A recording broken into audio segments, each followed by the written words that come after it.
Assalaamu calaykum waraxmatullaahi wabarakaatuh.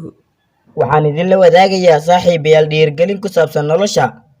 Ma jirto cid doonaysa inay ku taageerto bilowga safarkaaga, balse markay arkaan guushaada dhammaan waxay jeclaysanayaan inay dib kuula saaxiibaan. Waxa ugu wanaagsan ee aad u qaban karto naftaada waa inaad ku xirto Rabbigii lahaaday naftaas. Khaladkaagii hore waa macalinka kuugu weyn ee noloshaada.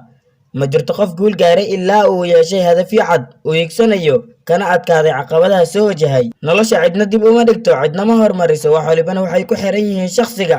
Ha ku xirin farxadaada wax waqti ku eg, waayo way dhammaanayaan.